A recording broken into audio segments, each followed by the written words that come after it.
ठीक है, ये देखो मजा आ रहा है। अब देखो आगे बढ़ते हैं। अब इसको इस पूरी चीज को एक्सपेरिमेंट समझते हैं और एक कर्व यहां पर ड्राइव करते हैं, मतलब ट्रेस करते हैं, जिस कर्व को हम क्या बोलते हैं, हिस्टैरिसीस कर्व बोलते हैं। ओके, तो ये मिटा दूं मैं।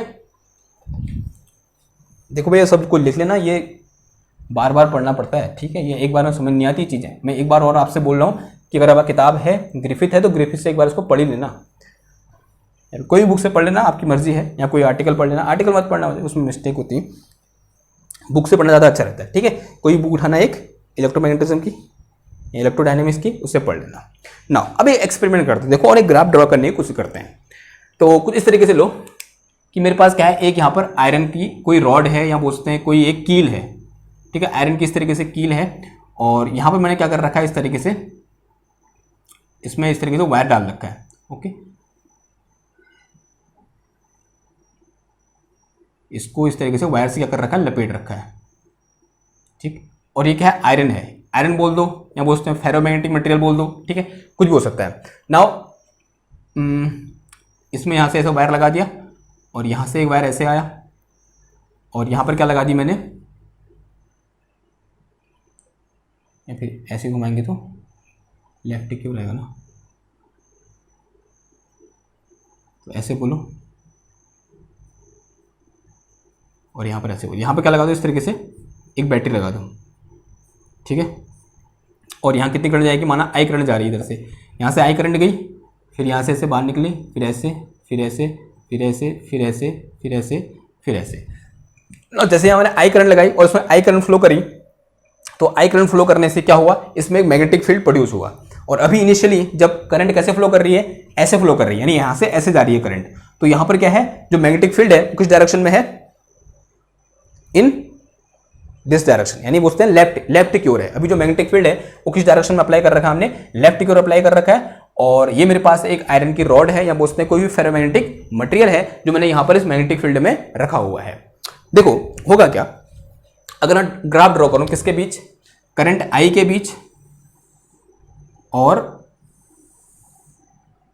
जो यहां पर इसका मैग्नेटाइजेशन होगा, magnetisation M and current I के बीच एक ग्राफ ड्रॉ करना चाह रहा हूं। ओके, देखो इनिशियली इसमें मैग्नेटाइजेशन जीरो होगा नहीं होगा, देखो जीरो, क्योंकि इनिशियली इस पेचकस में कोई मैग्नेटाइजेशन नहीं था, क्योंकि किसी भी कील को अपने ओर अट्रैक्ट नहीं कर रहा था। लेकिन जैसे इसको मैंने मैग्नेटिक फील्ड में रखा, उसके बाद क्या करना स्टार्ट किया, इसका मैग्नेटाइजेशन होना स्टार्ट हुआ। ओके, तो इनिशियली इसका मैग्नेटाइजेशन कितना होगा, जीरो होगा, यानी कब, जब करंट कितनी थी, जीरो थी। और जैसे जैसे मैं करंट बढ़ाऊंगा, करंट को बढ़ाने पर मैग्नेटिक फील्ड बढ़ेगा, मैग्नेटिक फील्ड बढ़ने से इसमें मैग्नेटाइजेशन में क्या करेगा, इंक्रीज करेगा, यानी जो मैग्नेटाइजेशन है वो किसके साथ इंक्रीज कर रहा है, मेरे पास करंट के साथ इंक्रीज कर रहा है ना। लेकिन जब करंट इक्वल टू जीरो थी, जब करंट कितनी थी, जीरो थी, तब मैग्नेटाइजेशन एम भी कितना था, जीरो था। अब मैं करंट को धीरे धीरे बढ़ा रहा हूं, ठीक है, बढ़ाऊंगा कैसे, यहाँ पे कुछ भी लगा दो, यहाँ पर एक रोहेस्टो लगा दो, कुछ भी लगा दो, ठीक है, बहुत सारी चीजें होती है करंट को बढ़ाने की, वो लगा दी हमने। ओके, वो सब मैं यहाँ पर नहीं दिखा रहा, वो सब आप अंडरस्टूड हो। ओके, यहाँ मैंने जैसे करंट लगाई और करंट को बढ़ाया, तो बढ़ाने से क्या हुआ, इस तरीके से मैग्नेटाइजेशन बढ़ा, ठीक है, और बढ़ा, और मैंने करंट बढ़ाई और मैग्नेटाइजेशन बढ़ा, और करंट बढ़ाई और मैग्नेटाइजेशन बढ़ा, और बढ़ा और बढ़ा और बढ़ा, इस पॉइंट पर पहुंचा। लेकिन जैसे ही इस पॉइंट पर पहुंचा, इस पॉइंट पर पहुंचने के बाद करंट को बढ़ाने पर मैग्नेटाइजेशन में कोई चेंज नहीं आया, तो मैग्नेटाइजेशन क्या हो गया, कांस्टेंट। करंट बढ़ रही है लेकिन एम क्या हो गया, मेरा कांस्टेंट हो गया, हुआ नहीं हुआ, ठीक है। ऐसा ही कुछ हमने फोटो इलेक्ट्रिक इफेक्ट पढ़ा था, वहां भी पढ़ा था, कुछ ऐसे डिस्कस किया था ना, कि एक पर्टिकुलर पॉइंट के बाद सैचुरेशन की कंडीशन आ गई थी। तो यहां पर भी क्या हुआ कि इस पर्टिकुलर पॉइंट के बाद करंट बढ़ाने पर मैग्नेटाइजेशन में कोई भी चेंज नहीं आया।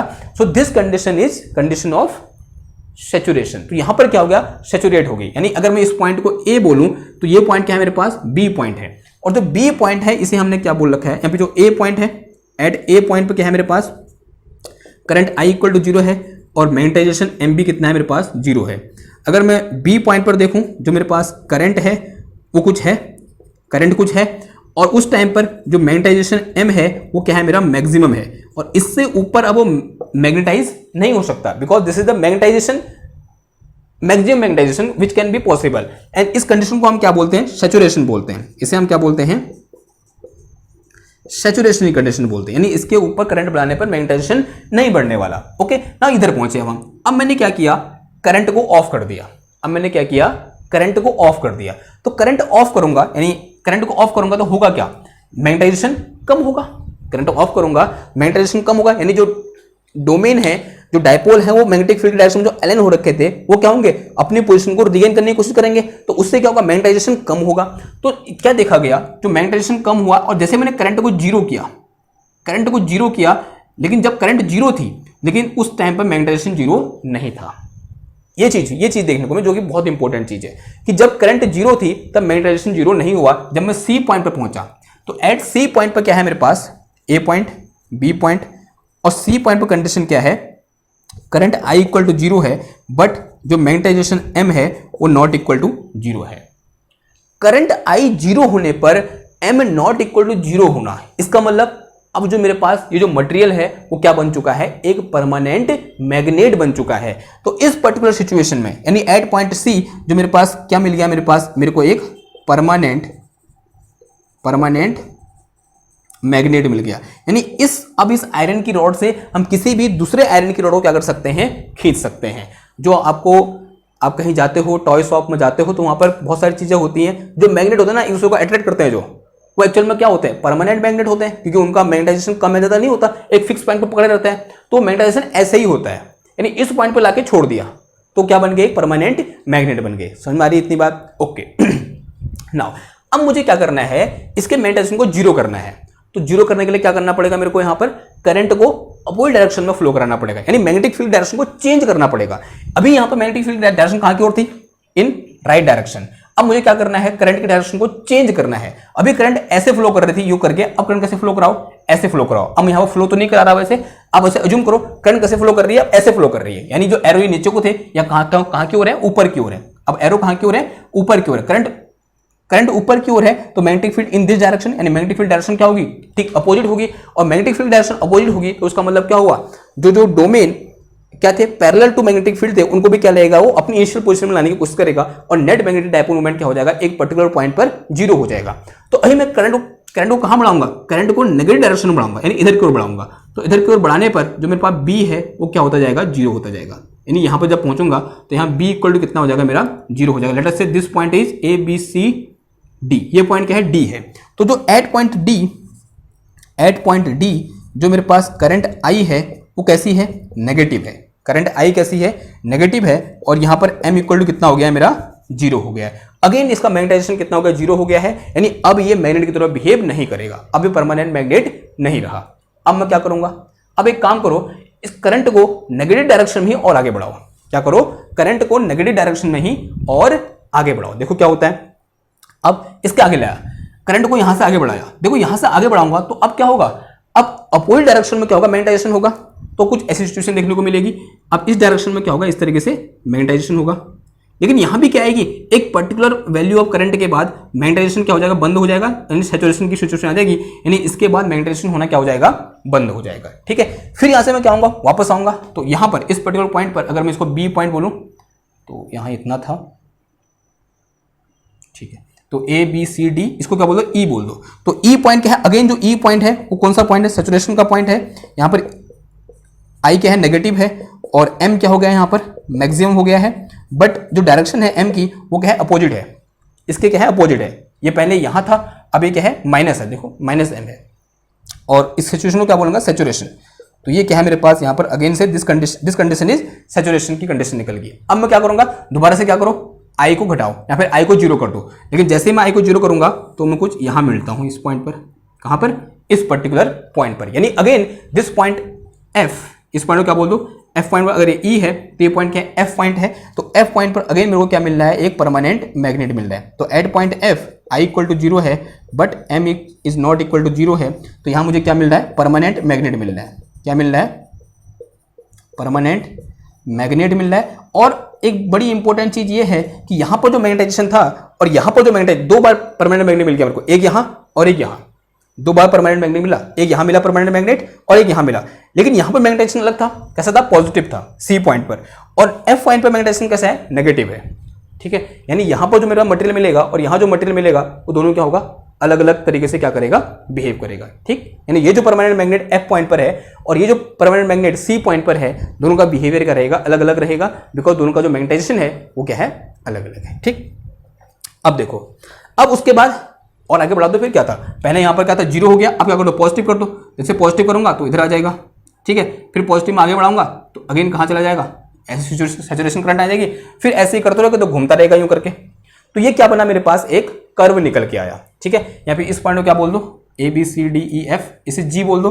तो जो जी पॉइंट है, तो जी पॉइंट पर क्या होगा मेरे पास, I equal to something positive value and M equal to कितना हो गया है, 0 हो गया है। ठीक है, तो यहां पर अगेन वो क्या होगा, उसका परमानेंट मैग्नेट क्या हो गया, 0, मतलब अगेन मैग्नेटाइजेशन कितना हो गया, 0 हो गया।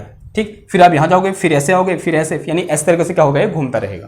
क्लियर है बात इतनी आपको ना। तो ये क्या जो मेरे पास कर्व निकल के आया यहां पर, इसी कर्व को हम क्या बोलते हैं, हिस्टैरिसीस कर्व बोलते हैं। क्या बोलते हैं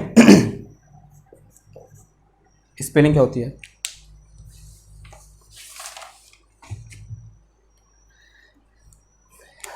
HYS, हिस्टैरिसीस लूप, इसे हम क्या बोलते हैं, हिस्टैरिसीस लूप बोलते हैं, जो कि बहुत इंपॉर्टेंट है, आपके एग्जाम में ये पूछा जाता है। ठीक है, कि हिस्टैरिसीस लूप क्या करो, ड्राइव करो।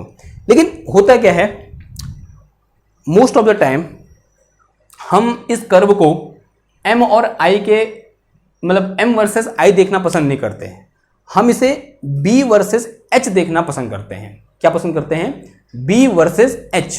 समझ में आ रही बात, क्या, B versus H, B for magnetic field, H for applied magnetic field, यानी इन दोनों के बीच क्या क्या देखना पसंद करते हैं, instead of M versus I।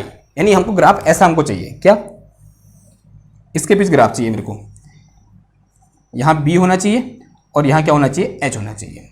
देखो अब ये ग्राफ सेम ऐसा आएगा, लेकिन कैसे आएगा देखो, अब ध्यान से देखना। अगर मैं ये बोलूं कि यहां पर जो मेरे पास मैग्नेटिक फील्ड प्रोड्यूस हो रहा है वो किसके कारण प्रोड्यूस हो रहा है, सोलेनॉइड के कारण प्रोड्यूस हो रहा है, यानी दिस थिंग इज सोलेनॉइड। हम क्या अज्यूम कर रहे हैं कि जो मैंने यहां बना रखा है ये क्या है, सोलेनॉइड है। अगर ये सोलेनॉइड है तो फॉर सोलेनॉइड, तो यहां पर लिख के चलो मैं देखो, फॉर सोलेनॉइड, अगर मेरे जो एक्सपेरिमेंटल अरेंजमेंट में जो मेरे पास इंस्ट्रूमेंट यहाँ पर ले रखा है, या जो मैग्नेटिक फील्ड प्रोड्यूस कर रहा है वो क्या है, सोलेनॉइड है। अगर सोलेनॉइड है तो फॉर सोलेनॉइड जो H इक्वल टू होता है वो कितना होता है, NI होता है। अगर उसमें जो N क्या है, number of turns per unit length है, और I क्या है उसमें फ्लो करने वाली करंट है, तो H इक्वल टू क्या होता है मेरे पास, NI होता है।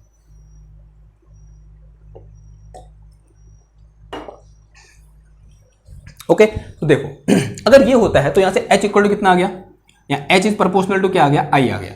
यानी जहां मैंने इस ग्राफ में I ले रखा है वहां मैं क्या ले सकता हूं, H ले सकता हूं। आंसर है हाँ जी, ले सकता हूं। अब आगे देखो, since we also know B equal to कितना होता है मेरे पास, B इक्वल टू होता है mu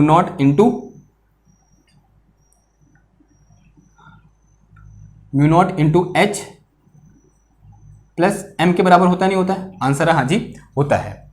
and for most of the material जो H होता है वो क्या रहता है, वीक रहता है। जो H रहता है वो वीक रहता है। इफ H इज वीक, जो H है मेरे पास वो क्या हो, वीक हो। अगर H वीक हो तो B इक्वल टू कितना आ गया मेरे पास, म्यू नॉट इंटू M आ गया, यानी B is proportional to M आ गया, B is proportional to M। यानी जहां मैंने M ले रखा है वहां मैं क्या लिखता हूं, B लिख सकता हूं। लिखता आंसर है हाँ जी, लिख सकता हूं। अगर ऐसी सिचुएशन है तो इसका मतलब ये जो ग्राफ है सेम यहां से उठाकर कहां पर रख दूंगा, इधर रख दूंगा, बिकॉज यहां पर क्या है, जो रिलेशन है वो कैसा है, proportional. H is proportional to I, B is proportional to M, यानी H और B के बीच का जो ग्राफ होगा वो भी कैसा निकल के आएगा, सेम ऐसा ही निकल के आएगा। एक चीज और, यहां पर दोनों ओर मैं यूनिट को टेस्ला करने के लिए यहां पर क्या कर दूंगा, म्यू नॉट से मल्टीप्लाई कर दूंगा, तो जो ग्राफ आएगा वो किसके बीच आएगा, म्यू नॉट H और B के बीच आएगा। ऐसा क्यों किया, बिकॉज अगर B की यूनिट क्या होती है, टेस्ला, और इसको भी टेस्ला करने के लिए क्या कर दिया मैंने, म्यू नॉट से मल्टीप्लाई कर दिया। और यहाँ पर जो ग्राफ आएगा वो सेम ऐसा ही आएगा। एक काम करो, अगर मेरे पास कंप्यूटर होता तो कॉपी करके यहाँ पेस्ट कर देता, तो कर दो पेस्ट। फिर तो यहाँ से पहले कुछ ऐसे था, ठीक है, फिर यहाँ से ऐसे गया, सैचुरेशन आया, परमानेंट मैग्नेट बना, फिर 0 हुआ, फिर यहाँ पहुँच गया। ठीक है, ये बनाना आपको आना चाहिए, और इसको क्या कर दो, इसे डेड्स कर दो। तो this is my hysteresis curve, B और S के बीच कुछ इस टाइप का देखने को, सेम देखने को मिलेगा। आप क्या कर सकते हो, इस तरीके से लिख सकते हो। ठीक, तो पहले ये बनाना, फिर क्या बनाना, ये बना देना और ये दिखा देना यहाँ पर ऐसा हमने क्यों लिखा, ऐसा हम इस तरीके से लिख सकते हैं। ओके ना, अब देखो एक लास्ट और इंपॉर्टेंट चीज किसके बारे में, जो हम फेरोमैग्नेट पढ़ रहे हैं उसके बारे में। One last important thing about ferromagnet, इसे मिटा दूं,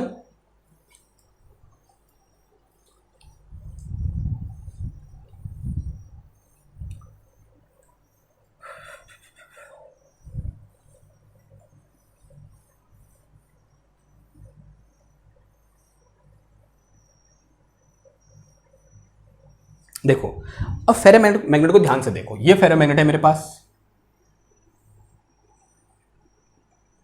टेम्परेचर का इफेक्ट देखने को जा रहे हैं। ओके, और इसमें क्या होता है, इस तरीके से डोमेन बने होते हैं। ओके, बना दो डोमेन फिर, ठीक है, ये डोमेन है और यहां पर माना डायपोल ऐसे है, यहां पर डायपोल ऐसे है,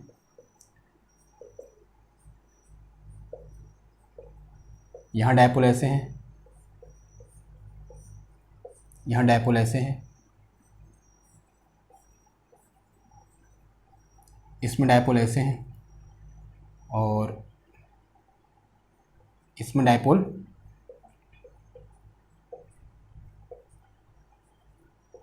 कुछ ऐसे हैं। ठीक है, तो ये क्या है, एक फेरोमैग्नेट है, इसमें कोई भी फील्ड नहीं लगा रखा है और जो टेम्परेचर है वो कैसा है, नॉर्मल टेम्परेचर है। यहाँ जो टेम्परेचर है वो कैसा है, नॉर्मल टेम्परेचर है, यानी कि जो थर्मल एनर्जी है वो क्या है, बहुत कम है। अब मैं क्या कर रहा हूँ, यहाँ पर टेम्परेचर को बढ़ा रहा हूँ, क्या कर रहा हूँ, टेम्परेचर को बढ़ा रहा हूँ। देखो टेम्परेचर बढ़ाने से क्या होगा, जो डायपोल हैं उनकी जो थर्मल एनर्जी होगी वो क्या करेगी, इंक्रीज करेगी। तो जो ये डोमेन के अंदर क्या हो रखे हैं, एक पर्टिकुलर डायरेक्शन में अलाइन हो रखे हैं, तो इनका जो अलाइनमेंट होगा वो टूटेगा व्हेन वी इंक्रीज टेम्परेचर। होगा नहीं होगा, दिमाग लगाओ जरा। हम क्या करेंगे, क्या करना चाह रहा हूं मैं टेम्परेचर को बढ़ाना चाह रहा हूं। जैसे मैं टेम्परेचर को बढ़ाऊंगा, जैसे मैं टेम्परेचर को बढ़ाऊंगा तो हम क्या एक्सपेक्ट कर रहे हैं कि जो डोमेन यहां पर क्या हो रखे हैं, अलाइन, जो डोमेन के अंदर डायपोल अलाइन हो रखे हैं, जो अलाइनमेंट है वो क्या हो जाएगा, ब्रेक कर जाएगा। ऐसा होगा नहीं होगा। अब हम क्या सोच रहे थे कि हम जैसे जैसे टेम्परेचर बढ़ाएंगे धीरे धीरे अलाइनमेंट टूटेगा, लेकिन ऐसा नहीं होता। होता क्या है, हम बढ़ा रहे हैं अलाइनमेंट नहीं टूट रहा है, हम टेम्परेचर बढ़ा रहे हैं अलाइनमेंट नहीं टूट रहा है, हम टेम्परेचर बढ़ा रहे हैं अलाइनमेंट नहीं टूट रहा है। देखो हुआ क्या, माना ये आयरन है, माना ये क्या है मेरे पास, आयरन है। ठीक है, अब मैंने क्या किया, टेम्परेचर बढ़ाया, टेम्परेचर बढ़ाया मैंने पहले 100 डिग्री सेल्सियस किया टेम्परेचर, कुछ फर्क नहीं पड़ा इसमें। मैंने फिर यहां पर 200 किया, इसके डोमेन के अरेंजमेंट में कोई फर्क नहीं पड़ा। फिर मैंने यहां पर 300 किया, कोई फर्क नहीं पड़ा। फिर मैंने यहां पर 500 किया, कितना किया, 500 किया, कोई फर्क नहीं पड़ा। फिर मैंने यहां पर 700 डिग्री सेल्सियस किया, कोई फर्क नहीं किया पड़ा। फिर मैंने यहां पर 710 डिग्री सेल्सियस किया, कोई फर्क नहीं पड़ा। फिर मैंने यहां पर 715 डिग्री सेल्सियस किया, कोई फर्क नहीं पड़ा। फिर मैंने यहां पर 750 डिग्री सेल्सियस किया, कोई फर्क नहीं पड़ा डोमेन में।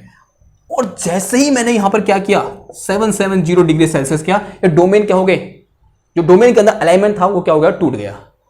क्या हुआ, डोमेन के अंदर का अलाइनमेंट टूट गया। देखो अगर मैं यहां पर दोबारा बनाऊं, एट 770 डिग्री सेल्सियस फॉर किसके लिए, आयरन के लिए। किसके लिए, आयरन के लिए, सिर्फ आयरन की बात कर रहा हूं, ठीक, किसी और एलिमेंट की बात नहीं कर रहा, या फिर किसी और फेरोमैग्नेटिक मटेरियल की बात नहीं कर रहा।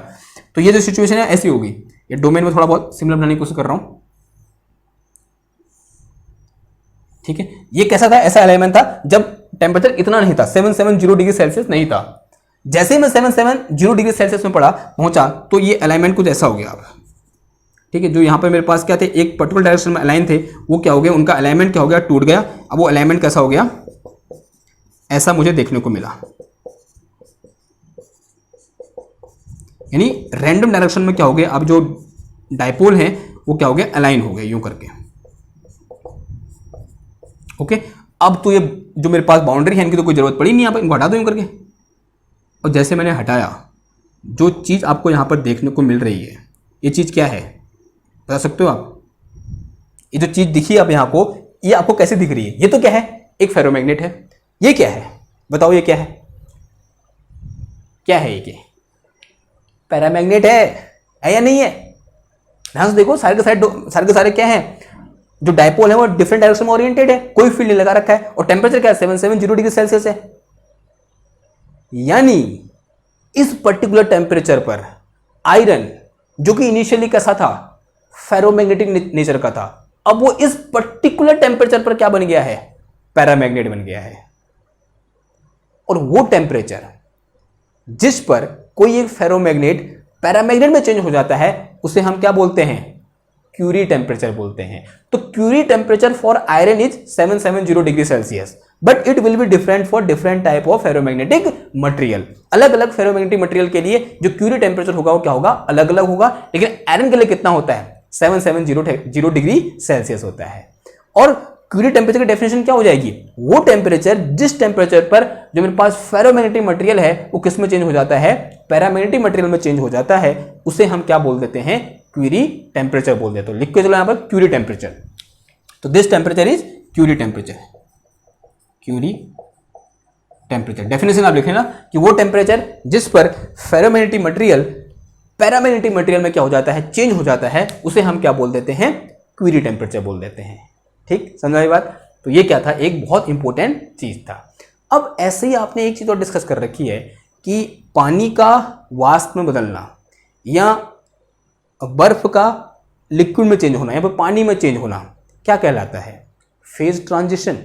हम स्टैट में पढ़ेंगे, स्टैटिस्टिकल मैकेनिज्म में पढ़ेंगे कि जब क्या होता है, कोई भी एक लिक्विड एक फेज से दूसरे फेज में चेंज होता है, उसे हम क्या बोलते हैं, फेज ट्रांजिशन बोलते हैं। सेम चीज यहां पर भी है कि एक मटेरियल किसी दूसरे टाइप के मटेरियल में चेंज हो जा रहा है।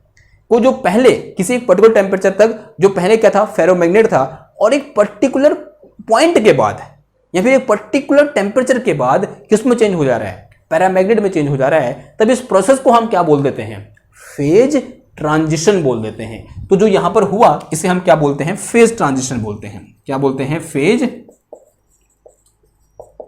ट्रांजिशन। ओके, इसके बारे में ज्यादा हम कहां डिस्कस करेंगे, जब स्टैट हम पढ़ेंगे वहां डिस्कस करेंगे, या फिर थर्मोडायनेमिक्स में आप लोग डिस्कस कर चुके होंगे। ओके, समझ में आई बात। लेकिन फेज ट्रांजिशन नाम कब रखेंगे, जब वो किसी एक पर्टिकुलर टेम्परेचर में चेंज हो रहा है। जैसे वाष्पीकरण किस टेम्परेचर में होता है, 100 डिग्री सेल्सियस में, not in 19.9 degree Celsius, 99.9 degree Celsius में पानी का वाष्पीकरण नहीं होता है। किस पर होता है, 100 डिग्री सेल्सियस पर होता है, एक पर्टिकुलर टेम्परेचर पर होता है। सेम यहां पर भी है कि एक पर्टिकुलर टेम्परेचर पर आयरन किस में चेंज हो गया, पैरामैग्नेट में चेंज हो गया, and that temperature is 770 degree Celsius, and that temperature is known as Curie temperature. That's why this process is known as phase transition. Okay, तो ये क्या हो गया, हमारे पास फेरोमैग्नेट खत्म हो गया। क्लियर। अब कोई इसमें कोई सवाल है, कहीं पर कोई चीज समझ में नहीं आई है, ठीक है, थ्योरी की बात है, आपको लिखना आप पड़ेगा, और लिखने के लिए आपको बुक की हेल्प लेनी पड़ेगी, बुक से आपको पढ़ना पड़ेगा। ओके, या फिर अपनी भी आप कोई एक लैंग्वेज बना सकते हो। ठीक, और बहुत बेहतरीन तरीके से आज हमने क्या कर लिया, यहाँ पर फेरोमैग्नेट को कंप्लीट कर लिया। अब जो नेक्स्ट एम है हमारा वो है क्या पढ़ना, दैट इज इलेक्ट्रोमोटिव फोर्स, और उसके बाद आएगा क्या, फैराडे लॉ। और इलेक्ट्रोमोटिव फोर्स में ओम्स लॉ क्या होता है, ठीक है, किस तरीके से ओम्स लॉ से हम नई नई चीजें निकल के आएगी, और वहां से ओम्स लॉ के बाद क्या निकल के आएगा, हमारे पास इलेक्ट्रोमोटिव फोर्स निकल के आएगा, मोशनल ईएमएफ, वहां पर एक टर्म हम यूज करेंगे, वो सब चीजें हम क्या करेंगे, डिस्कस करेंगे। फिर उसके बाद क्या आएगा, इलेक्ट्रोमैग्नेटिक इंडक्शन, और उसी के अंदर हम फैराडे लॉ, लेंज लॉ, जो कुछ भी होता है उनको हम क्या करेंगे, डिस्कस करेंगे, और बहुत सारे क्वेश्चन वहां से हमारे बनते हैं, और उन क्वेश्चन को भी क्या करेंगे, हम डिस्कस करेंगे। आई होप जो आज का हमारा लेक्चर है वो आपको समझ में आया होगा। और एक चीज और, शायद इस लेक्चर को मैं क्या करूंगा, 2 पार्ट में डिवाइड कर दूंगा, क्योंकि मेरे ख्याल से ये 1 घंटे से ऊपर वीडियो बन चुकी है। ठीक है, तो आज के इस लेक्चर को यहीं समाप्त करते हैं, मिलते हैं आपसे नेक्स्ट क्लास में एक और नए टॉपिक के साथ। तब तक के लिए थैंक यू, धन्यवाद, बाय बाय।